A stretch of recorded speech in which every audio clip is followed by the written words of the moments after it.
right, is very childish interest. Anyway, I wanted to get into from this idea of regression to childhood. It's not a regression, a return to childhood, right? We haven't left childhood, right? We still Peter Pans. We haven't grown up. We haven't left Neverland, actually, right?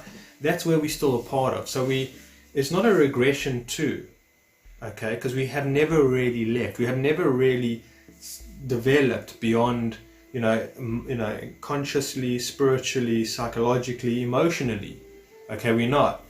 And we'll get further into that. So I just wrote a few points over here in regards to pop culture, media, social networks, movies, music, etc. Right? And I wanted to read another little article here that we're talking about high-tech pacifiers. Okay, pacifiers being like, something you put in your mouth like a dummy that sort of pacifies you.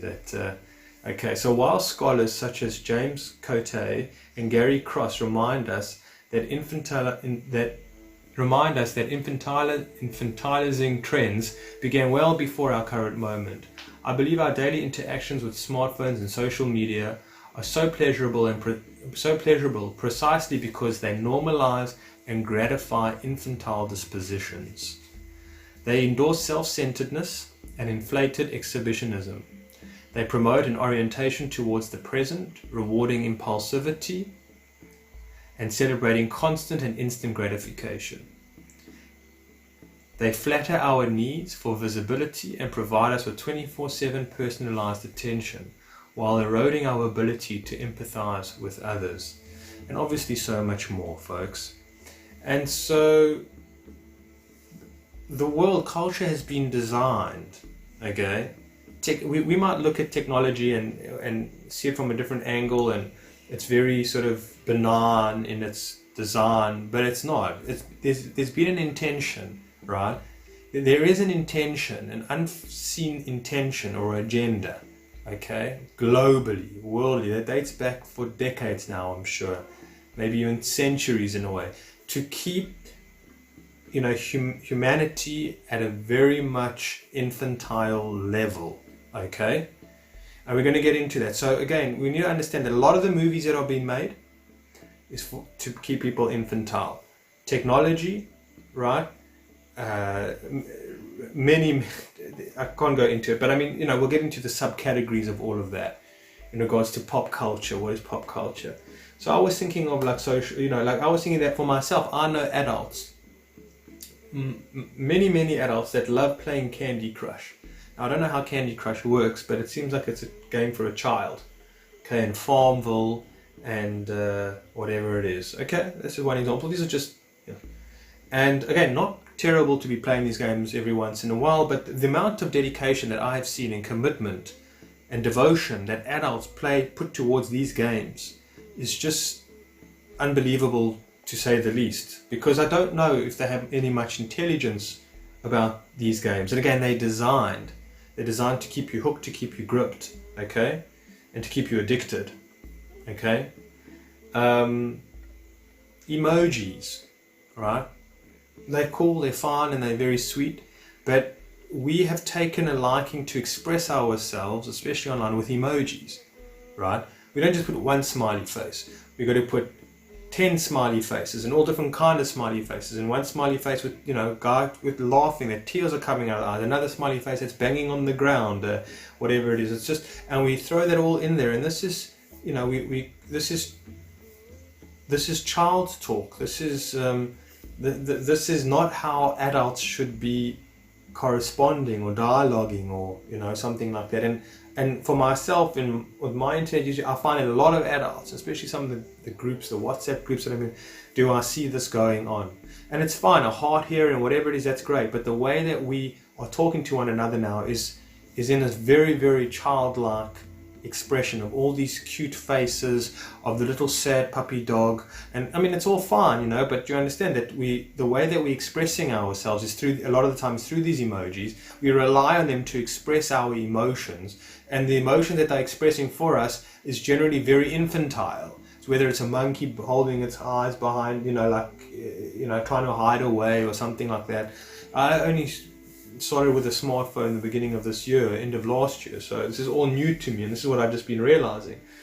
You get things like, I think it's called Snapchat. I don't know what it is, but you know when it's augmented reality where it takes you and then it puts sort of stars above your head or Tweety birds, or it gives you like, I don't know, bunny ears and makes your tongue look very big, and it's very eerie and freaky, all of this stuff, if you must say. Then somewhere like it filters your skin and it makes you look young, or makes your eyes big. And I just see adults that are obsessed with this, and they, you know, whatever it is, and people put them on, the pictures on their profile, pictures on Facebook, and these are adults, you know, and it's embarrassing to see the involvement in it. Okay. TikTok as well is just another one that I've just come recently across about, which is just silliness. Okay, now there is something called comedy, which comedy is something that is intelligent, that makes you think, and then there's just silliness, which is just absolute outright stupidity, right? Which actually is an insult to your own very intelligence. Okay, there's a fine difference, you know, between, I believe, a Woody Allen movie and a Will Ferrell movie. Okay, now I've watched the Will Ferrell movies and they're also funny, whatever it is, but you know, it doesn't really, there's no substance in it. There's no real comedy in it. You know, like guys like Jimmy Kimmel or Jimmy Fallon, for example. It's not just movies, but also TV shows that are becoming increasingly more lowbrow to meet the needs of a sophomoric audience. Comedy and late night shows, which once at least reached for some pretense of sophistication, now reduced to puerile, immature nonsense. Toilet humour that up until 10 or 15 years ago, most people would have said was for children. Right, very childlike. There isn't an intelligence behind it. They're not adults themselves. They're not mature beings themselves. Somebody that I'm very favourable of is a guy like George Carlin, who's a comedian as well, right? But anyway, I'm getting ahead of myself, and so. But that's very, very important, because I don't want to be like a stick up here. I don't want to say that, you know, it doesn't matter what I would say, but that the idea that there is silliness and stupidity. No Szechuan sauce? No. I want Szechuan sauce. Where's my Szechuan sauce? You know, versus something that is clever and makes you think. Like, it's clever comedy. Okay, Seinfeld was rather clever comedy, but it was actually rather dark in the same sense at the same time. Okay, so again, I'm just touching on certain things. Let's get into music. Okay, so I think to include right about now, okay, about these two songs. The one is the Chainsmoker called Closer. It's called We Ain't Ever Getting Older. No, I can't stop. So baby, pull me closer in the backseat of your Rover that I know you can't afford. Bite that tattoo on your shoulder. Pull the sheets right off the corner of the mattress that you stole from your roommate back in Boulder. We ain't ever getting older.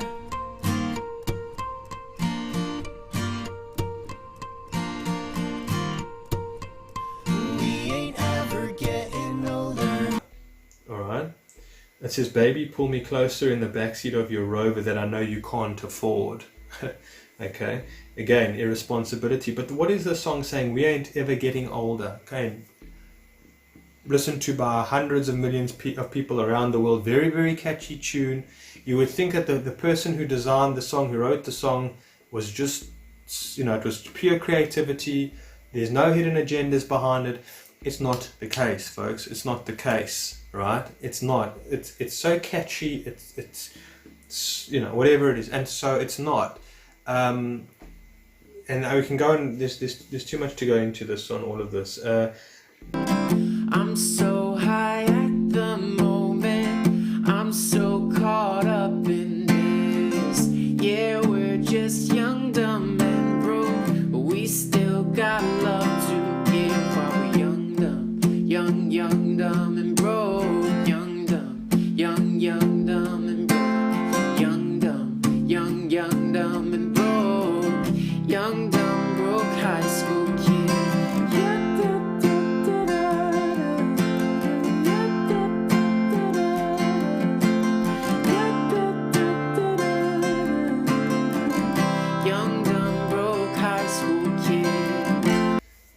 Alright, so as you can hear and see,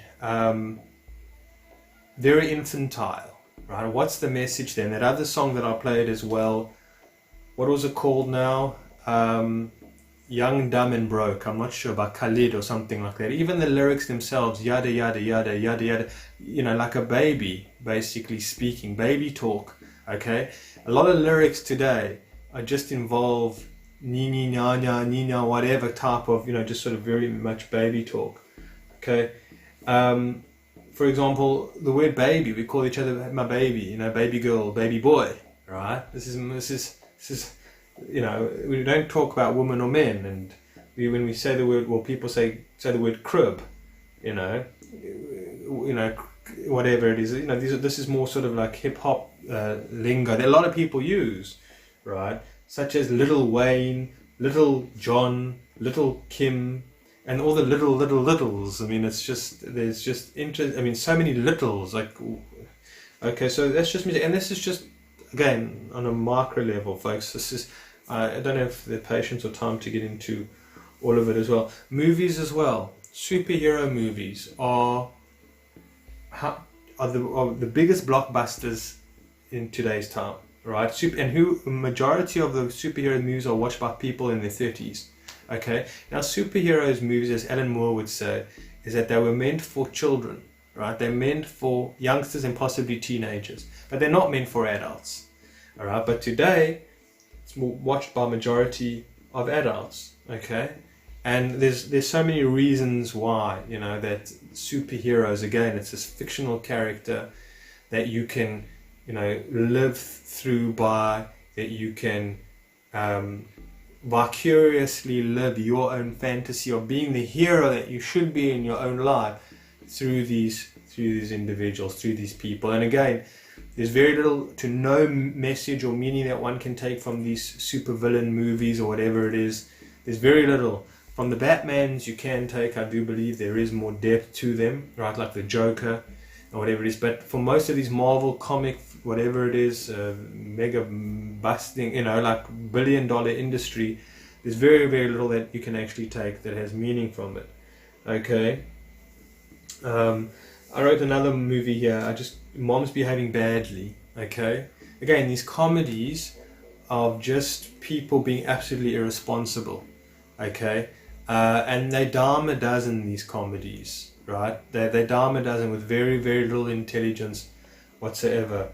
I'm just thinking of some of the characters that we all know. I mean, Adam Sandler, for example. Okay. How many of his movies are just absolutely childish, okay, and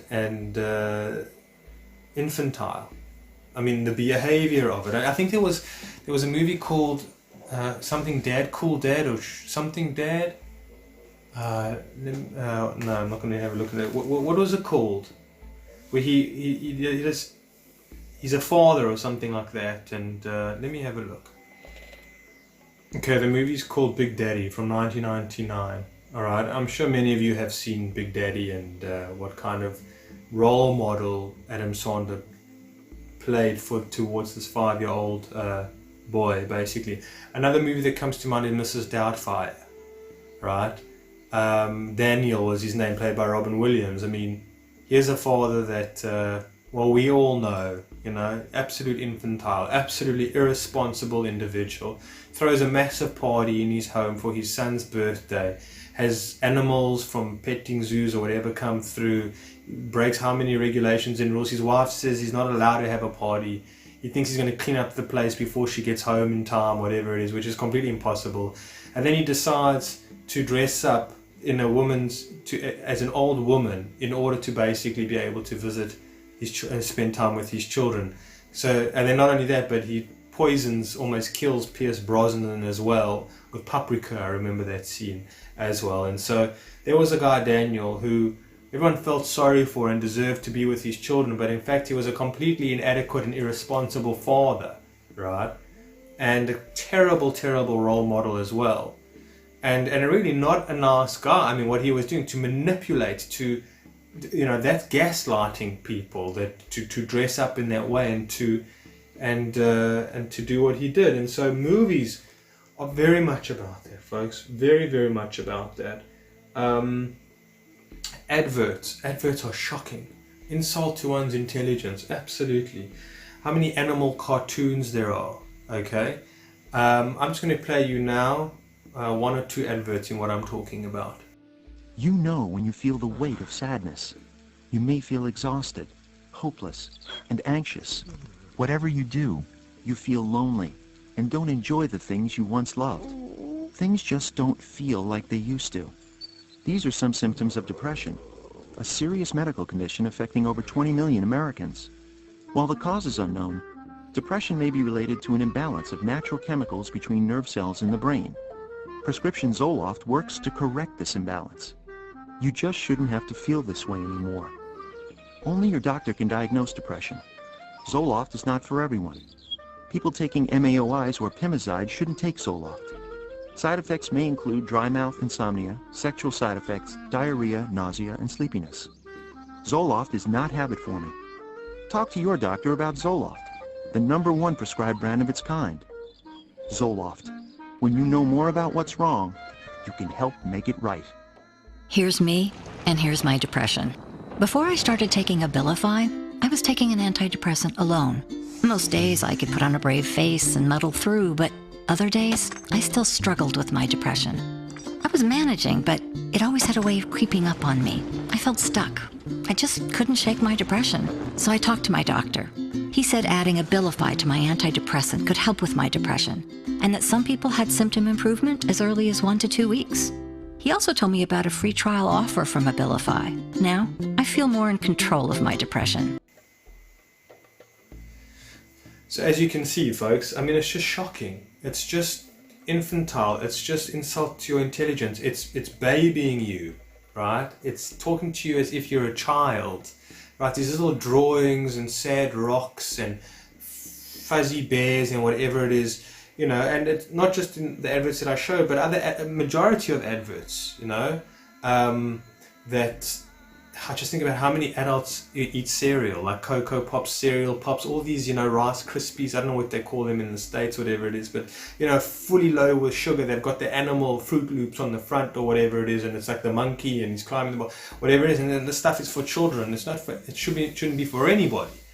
But, you know, so something like that. But advertising speaks to you as if you're stupid, speaks to you as if you're a child, speaks to you as if you've got not you know, 2 brain cells up in the skull, basically. The how dramatic they are, how over the top they are, how in the face you are, you know, whatever it is, and how just, and they think you're so gullible.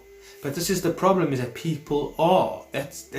That's where they need to do that, because that's the level of where people are. There's no sincerity with adverts and talking straight and being mature about it. It's not. It works on you emotionally, it gets you very excited, it gets you all overwhelmed, it gets you all ambitious and whatever, and for what, right? And that's what people do with children. It's like, you know, it's your birthday soon, and we're going to have a party, and all your friends are going to be there, and you're going to have any birthday cake you want. Do you want that Spider-Man cake? And whatever it is. And just the way adults speak to children generally. I mean, I've spoken about this before, but the way that adults speak to children is if they brain dead or something or other, you know, and this shouldn't be the case. And so advertising does that as well. But and so again, that's how it's you know, advertising speaks to us and whatever it is. And again, thinks that you're stupid.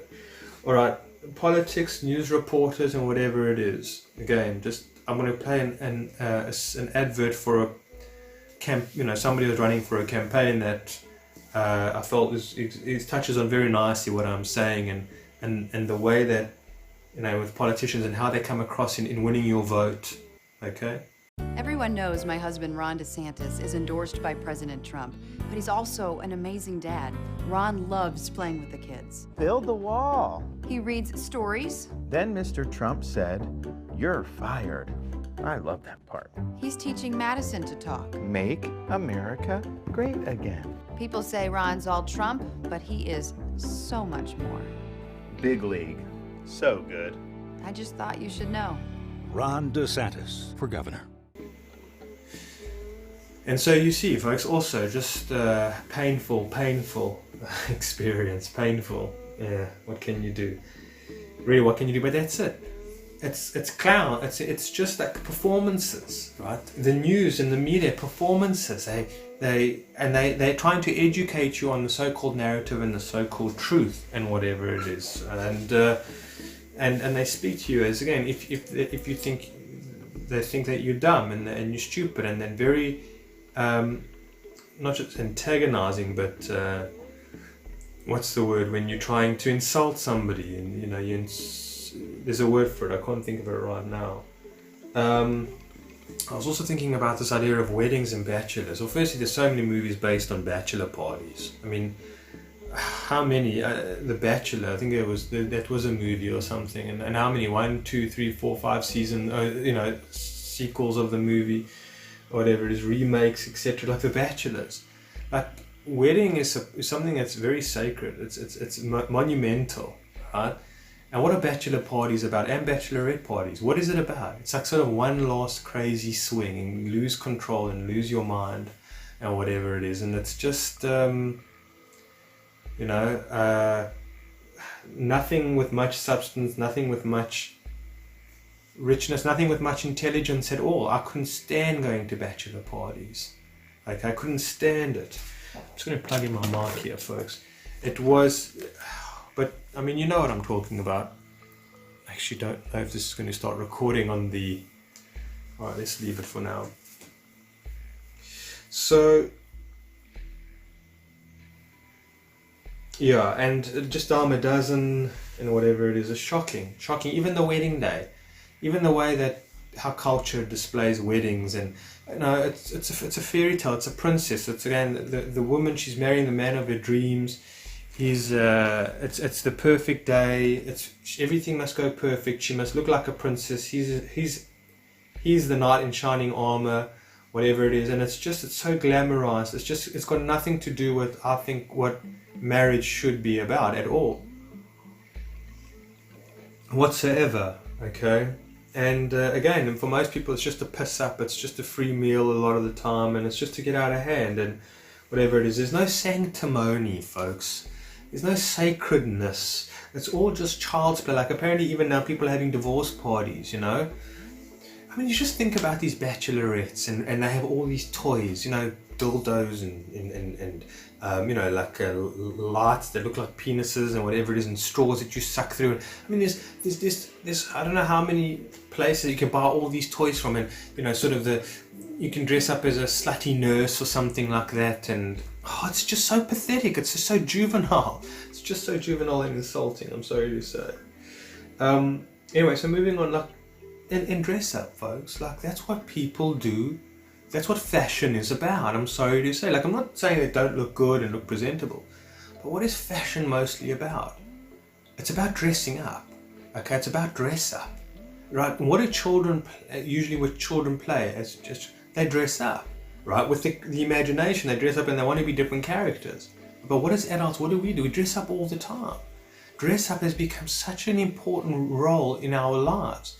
And people go broke over spending on the shoes, on the outfits, on the makeup, on the perfumes, on the whatever, the hair extensions, the surgical, I don't know, the face surgeries, the plastic surgeries, the bum surgeries, whatever it is. It's all dress up, okay? In a way, you're dressing up into this, and it's childish, right? You're childish. You're dressing up into, by buying a car, right, which I'll get into now, like a toy car, you're representing something of yourself, which is a character, right, which is a childish character that you want people to believe that this is who you are, okay, that you're somebody, I don't know, very rich, very famous, very successful, or something like that. It's childish, right? It's like people do, they choose their professions. It's almost like when they were children, they're not really connected.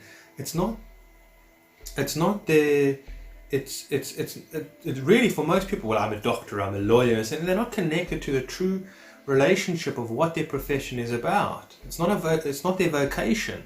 It's just like a role play that they play. Well, I'm a DJ, right? Or I'm a news reporter. And well, what are you, And so we choose these roles as like children, okay, in that way. And certain ones are like doctors. Doctors are seen, and professors are seen, whatever it is. And they got the white coats, and it's all child's play. Right? I mean, to a certain degree, if you're doing it with true heart, And then that's the difference. But I mean, for most people, their career choices is simply just a dress up. Like doctors, it's just, again, for a lot of, not everybody, but a reputation and whatever it is. Even big people that are into acting and artists and music and singers, and it's just so much an act. Anyways, fixation on sports, folks. Overly fixation on sports. Fun, enjoy it, watch it. The football, the basketball, the baseball, whatever it might be, the rugby, the soccer. But I mean, the devotion that adults have to this, the priority that they have towards it, the commitment, the loyalty that they have towards it, right? The interest. I mean, it's obsessive, right? There's no question about it. And cars for men, like, you know, toy cars are seen as they're actually toys. It's just grown up toys, like dinky cars. But now you can drive it and go vroom vroom and hong kong and bong bong. I mean, you can't go very fast because there's speed limits. So even though your car can do however many miles per hour, you can only do a fraction of that in the city that you live in. So it's like, well, what's the point? You know, in a way.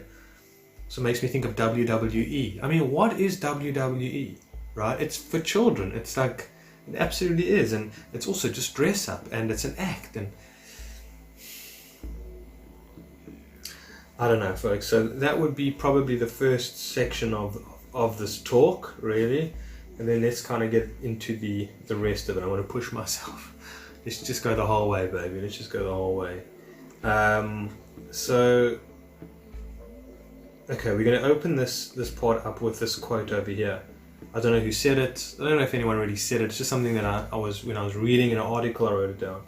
It says, "It is not difficult to imagine an infantile society attracted to an authoritarian rule." Let me read that one more time. It is not difficult to imagine an infantile society attracted to an authoritarian rule. Now that is obvious, right? That goes without saying. It's pretty much what it is, right? You want to be governed, right? You want to be told what to do. You want to be told what not to do, okay? And so on and so forth. You want to be told what to think, how to behave, etc. That's the same thing, really, okay? And so let's move on to more like sort of governments, okay? And what's come about with this whole CV story. What I have found here in South Africa in particular, that it's one of the harshest measures that have been taken, extreme sort of measures that have been taken on the population here in South Africa than anywhere else in the world. There's a few exceptions to the rule, right? But anywhere else in the world, I mean, that we're talking about, not like a place like sort of Wuhan or something like that, where the people are very, you know how they are, okay? But South Africa, which is a very lawless place, again, you know, a lot of the police force are corrupted. A lot of the government is corrupted. Not very much is taken seriously. Such issues as of rape and murder, crime, right, road deaths, alcohol-related, whatever it is, it doesn't matter, right? Not much of it's taken seriously, and it's lawless, all right? And bribery, corruption of all kinds. It's just, you know, we know South Africa. And so all of a sudden now, it's got one of the most extreme measures taken on this lockdown than anyone else in the world. And I've been thinking about that. And again, my take is that South Africans are very, very infantile. I mean, the world is infantile, but there's something particular about South Africans. And so, you know, they're obviously going to get a harder dose of authoritarian rule, okay? And so it goes without saying, you know, it goes without saying that that's the case. It's a reply from the government about the people. They don't trust the people, and rightly so. I mean, no, they can't really, but the way that they're governing. Anyway, so narcissism and government go hand in hand. Okay, government wants you completely dependent on them. Okay, well, they need you. Government needs you needs the citizen, right? Needs the public in order to function. It needs its obedience, right? It needs its mind control. To govern, and mint is the mind, to govern the mind. It needs to be governing your mind, just like a narcissist, right? Just like a narcissist. So coming back to the CV story, one of the things that a narcissist does is that it isolates you. Okay, he or she, the narcissist isolates its victim, puts it in an environment that, can completely control the environment. And that's what's happened here with this lockdown, is that people have been isolated, okay? And what also narcissists do is that they control the narrative. They only want one part of the narrative, okay? And so that's what the media and the news is there for, all right? And this is also globally as well. There's just one narrative that's going around. So you're isolated in your home, removed from family and friends to a certain degree, or just the outside world, or other people's opinions, except for people in your home. Maybe you live on your own, or just maybe one other person. But basically, you're still on your own, and you can talk on your phone, but you're not face to face, and it's the same narrative. So you're isolated, and you're therefore more easily to control, because they've taken away your dependencies, of everything else, and so they got you controlled, and then they got you feeding through the tube and whatever it is, and then they're telling you what to do. They're telling you when it'll be safe to come out, when you will be allowed to come out, what time of the day you're allowed to go out, what you're allowed to go out for. If you need to go out for something else, you need to ask for permission. Again, like you said to the teacher, can I go to the toilet, miss, or something like that. So you've got to ask permission for everything. And also the government is just using a carrot on the stick. Basically, it's not telling you everything that's going on. It's not disclosing what's happening. It's keeping, and it's just controlling people. It's just manipulating people. It's telling you one thing, and then it's telling you something else. It's got double standards. It's got double speak, whatever it is. So you just dazed and confused, and that's what the narcissist does. They gaslight you as well. They put you in fear. They tell you about something that is going to, they make something up that's not really true to put you into fear, whatever, to control you. And that's exactly what's going on with this whole CV thing in that way, right? And not only that, but it's like, you have to listen to us. We will tell you what to do, type of thing. And don't think for yourself. Don't analyze the situation. Don't question. Just take at face value exactly what we're saying. And again, be good little girls and boys, because we know what's best for you, okay? Not only that, but like now in South Africa, the government's been talking about putting into a curfew, and I knew they were going to come up with a curfew, okay? From 8 p.m. to 5 p.m, you're not allowed to leave your house, all right? Curfew is like a bedtime, basically. So they're telling you when you have to be in bed, basically, when you got to be in your house. Now governments around the world, a lot of the time, have got a basic income salary. They're giving you the money now, so they've taken away your salary a lot. For most people, they've taken away your jobs as well, and now you're dependent on the government, right? Now you're becoming dependent on the banks for your loans and whatever it is, and so they've taken away, they've undermined the independence from you, okay? And so on and so forth. And again, these are all things are necessary. People, in this country, they need a basic income grant, because if they don't, they're absolutely on the bread. They're not even on the bread line. They're starving. They're absolutely starving.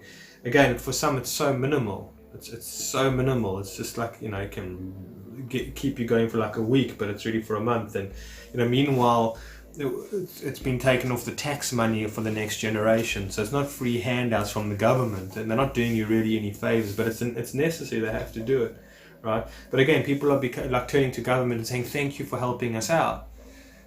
That doesn't make sense, because it was the government's decision to take the approach with CV of not to do herd immunity, right? Which now has proven to be just as successful, if not more, than a lockdown. Okay, so that was government's decision to do, all right? And so they brought this upon everybody, okay? They made their decision, and now they're responsible for it, okay? But people are still praising them for, well, thank you for locking us down and taking care of us, basically, and then giving us our salaries, giving us a basic income, paying some of the salaries again, but coming out of the taxpayers' money, and whatever it is, and then taking away most of your jobs and putting you in your house and things like that. And it's just... It's an absolute, it's tyranny completely. The next step is surveillance, right? The narcissist wants to know everything that you're doing, right? There's much more to narcissism, obviously, but I'm just, there's a certain points. Want to know everything you're doing. So it's like with surveillance now. They want to have you on tracking apps.